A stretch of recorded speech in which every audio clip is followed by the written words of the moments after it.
भगवान कृष्ण गए तब रो रही थी।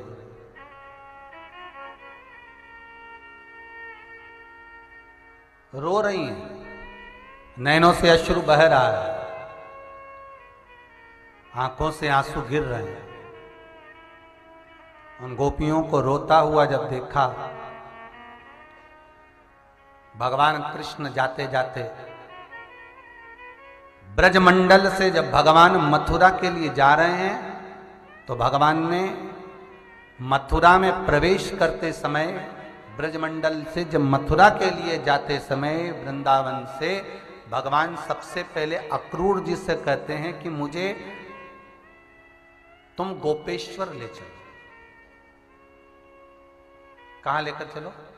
गोपेश्वर, जहां पर भगवान शिव क्या बने थे? गोपी, और गोपी बनकर रास करने के लिए मुझे गोपेश्वर ले चलो अक्रूर जी। अक्रूर काका ने पूछा, लाला ये मार्ग तो गोपेश्वर होकर नहीं जाता, ये मार्ग तो भूतेश्वर होकर जाता है, और आप कह रहे हो कि गोपेश्वर होकर चलना है? हाँ। तो अक्रूर काका रथ से नीचे उतर गए, और नीचे उतरकर अक्रूर काका ने कृष्ण से पूछा कि गोपेश्वर होकर क्यों चला जाए मथुरा के लिए। भगवान कृष्ण कहते हैं कि मुझे एक जवाबदारी गोपेश्वर को देना है। गोपेश्वर कौन? अक्रूर जी ने पूछा। तो भगवान कृष्ण कहते हैं, अक्रूर काका आप हमें लेने आए हो, इसलिए हम आपको बता रहे हैं, गोपेश्वर में भगवान स्वयं विराजता है। त्रिकालदर्शी कैलाशी अविनाशी मेरा शंकर एक गोपी का रूप रखकर विराजता है। उस गोपेश्वर तक मुझे लेकर चलो। शास्त्र कहता है, भागवत कहती है, श्रीमद् वल्लभाचार्य जी सुबोधनी के भीतर वर्णन करते हैं, मेरा ठाकुर अक्रूर जी के साथ गोपेश्वर जाते हैं, और गोपेश्वर में भगवान गोपेश्वर देव के सामने, भगवान शिव के सम्मुख में मंदिर में प्रवेश कर कर, गोपेश्वर के सामने प्रवेश कर कर भगवान कहते हैं, हे गोपेश्वर, हे शिव पधारो। भगवान शंकर आते हैं, बोलिए ठाकुर कन्हैया आप मुझे बुलाए, क्या बात है, क्या हो गया? भगवान कहते हैं, कृष्ण बाबा आप मेरे साथ जैसे गोपी बनकर रास करने के लिए आए थे, निवेदन है मैं जा रहा हूं, ये गोपियां मेरे वियोग में रोएंगी, आप गोपी बनकर इनके साथ में इनको ज्ञान प्रदान करना, रोता हुआ नहीं देखना। शंकर जी ने कहा, यह वचन तो मैं कब का दे चुका हूं कि आंसू नहीं देखूंगा।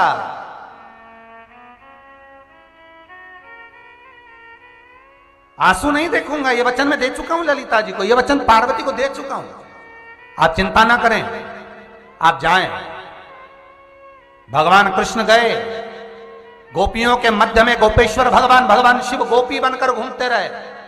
कहते हैं शंकर भगवान ने अपने सिर पर खिलौने की टोकरी रख ली, भोलेनाथ जी ने सुंदर लहंगा, सुंदर चोली, सुंदर चुंदड़ी, शंकर भगवान भुजबन, चूड़ा, पायल, बिछुड़ी, करदनी, मांग में सिंदूर, माथे पर बिंदी, नाक में नथनिया, कानों में बुंदे, गले में हरवा, बड़ी सी चोटी, शंकर भगवान प्रतिदिन खिलौने की टोकनी रखकर गोपियों के मध्य पहुंच जाते थे।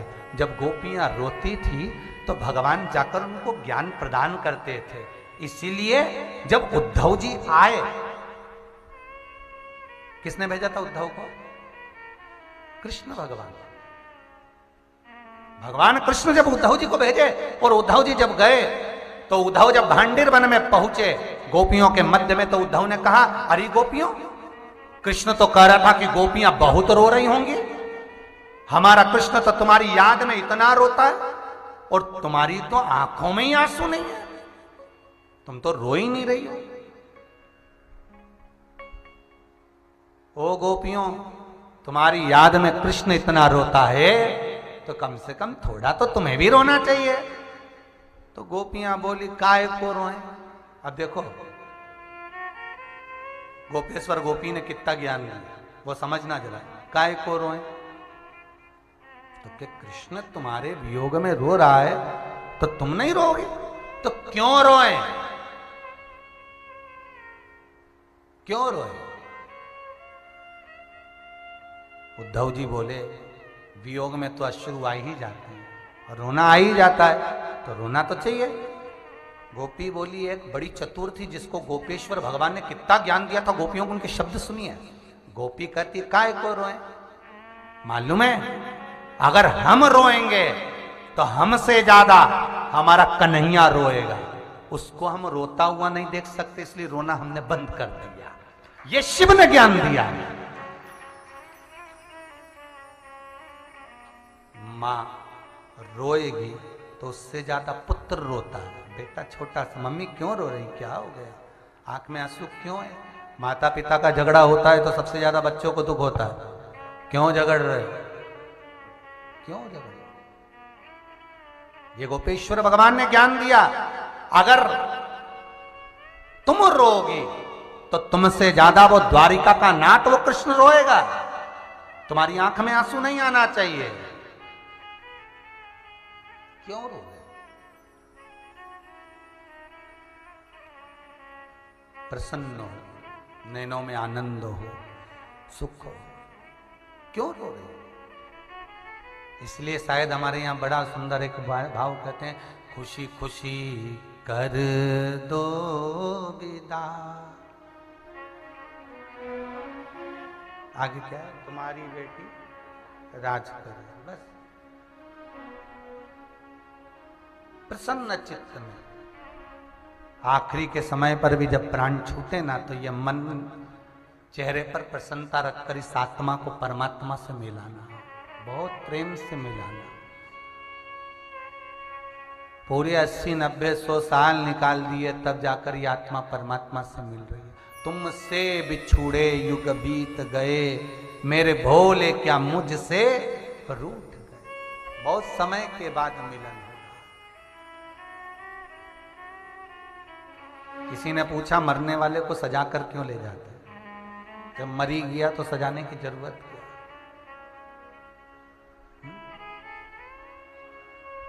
क्या कारण है? एक बार डोली में बैठकर आती है तो अपने पिया से मिलने के लिए आती है, घोड़ी पर बैठकर जाता है तो अपनी प्रीतमा से मिलने के लिए जाता है, और जब अंतिम समय में प्राण छोड़ने के बाद अर्थी पर जब जाता है तो उस परमात्मा से मिलने के लिए जाता है। सजा, श्रृंगार, सबसे सुंदर अर्थी कहां सजती है? बोलो जम के, कहां पे? बनारस।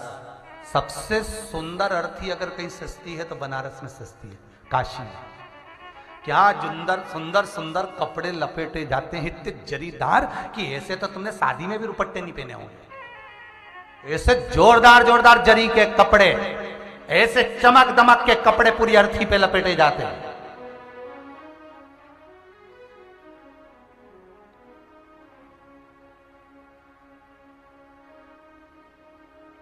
चमक दमक के कपड़े, सुंदर सजाकर, इत्र प्रफुल्लित लगाकर। आरती अगर दूर से भी निकल जाए तो इत्र की सुगंध कई दूर तक आ जाए, इतना इत्र लपेट कर। क्यों? पूछा मणिकर्णिका के घाट पर जब कथा थी काशी में, तो पूछा ये इतना सजा धजा कर क्यों, इतना इत्र प्रफुल्ल? महाराज मिलने जा रहे हैं मेरे देवाधिदेव महादेव से, ये भस्म उस पर चढ़ने वाली है, ये उसकी होने वाली है, सजा दो। इतना सजाओ कि सत्संग ने मेरी बात चलाई, सतगुरु ने मेरी कीनी रे सगाई। गुरु को बुला के हथ लेवा तो करा दो, मुझे भोले बाबा की दुल्हन बना।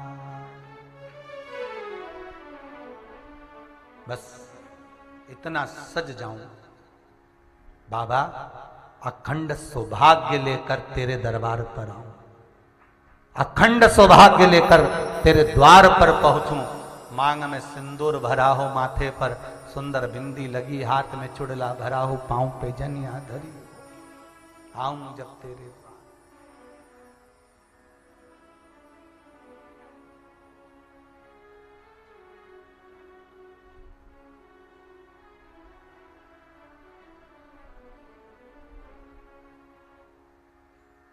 कहा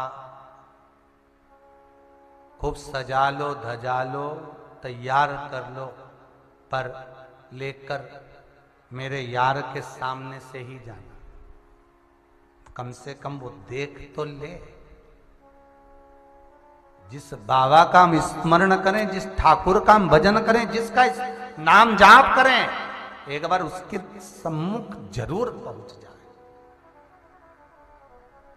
जरूर। अंधकासुर के सामने भगवान शिव हैं और भगवान शंकर ने देख लिया ये अंधकासुर के प्राण लेना जरूरी है, क्योंकि आज माता को गलत दृष्टि से देख रहा है। और मांगा भी इसने यही था कि जिस दिन मैं माता को गलत दृष्टि से देखूं उसी दिन मेरे प्राण छूटे। भगवान ने हर लिए प्राण, क्योंकि तेरी चित्त वृत्ति ठीक नहीं है, तेरा मन ठीक नहीं है, तो रहने के लायक नहीं है। प्राणों को हर लिया। और बाबा जब प्राणों को हरा, पार्वती जी की आंखों से जल की धार निकल रही है। शिव जी से कहा आज पुत्र मारा गया है। भगवान शिव कहते हैं ऐसा पुत्र,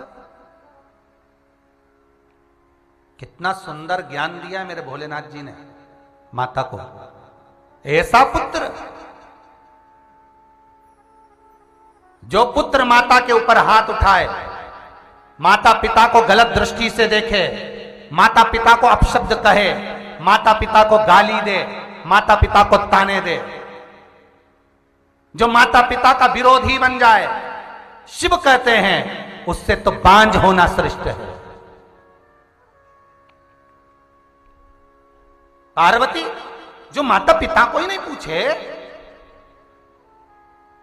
वो किस बात।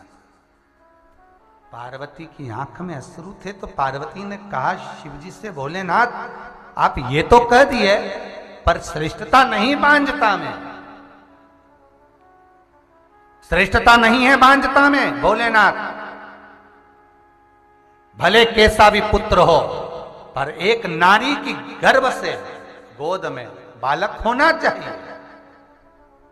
तो पार्वती मान लो कोई पुत्र पिता को गाली दे रहा हो, मार रहा हो, माता को शब्द कह रहा हो, ताने दे रहा हो, गालियों की बौछार कर रहा हो, तो फिर वो पुत्र का क्या करोगी।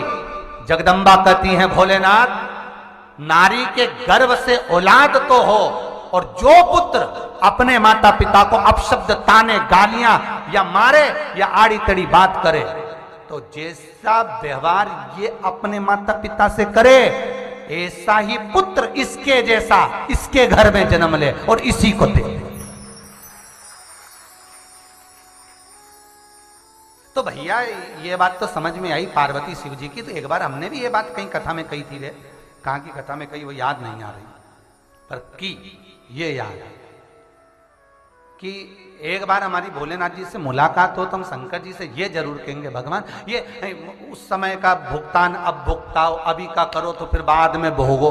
सही है, गलत है? एक एक युग में अलग अलग जन्म में भोगते फिरो, कभी गधा बनकर, कभी बकरी बनकर, कभी गाय बनकर, कभी कुछ बनकर, कभी कुत्ता बनकर, कभी चींटी बनकर, ऐसे अलग अलग जन्म में भुगताने से अच्छा है अभी का अभी भुगताओ तुम। तो सही है कि गलत है भैया? शंकर जी एक बार मिल जाए तो ये बात तो पूरी क्लियर करेंगे, एक प्रस्ताव तो पारित करवाएंगे कि अभी का भी भुगतान। तो शंकर जी पूछे वो कैसा? तो जैसे कोई बहू सास को अगर कुछ भी बोले, आड़ा टेढ़ा बोले, गाली दे, कुछ भी कहे, ताने दे, रोटी नहीं दे, चाय नहीं दे, तो फिर क्या करें? तो एक काम करो, मरने के बाद डुकरिया को इसके ही कमरे में छोड़, बस जब ये पानी पीने जाए रसोई घर में, सास फ्रिज के ऊपर ऐसी बाल खोल के मिले, बस। और फिर ये दौड़ के आए, उठो क्या हो गया? तुम्हारी अम्मा फ्रिज पे बैठी, उठाओ। ये जाए जैसे ही कहीं, बस इसके पीछे डुकरिया, तूने मुझे सताया, मैं तुझे नहीं छोड़ू। वो कौन सा एक नाम था कहीं की फिल्म का,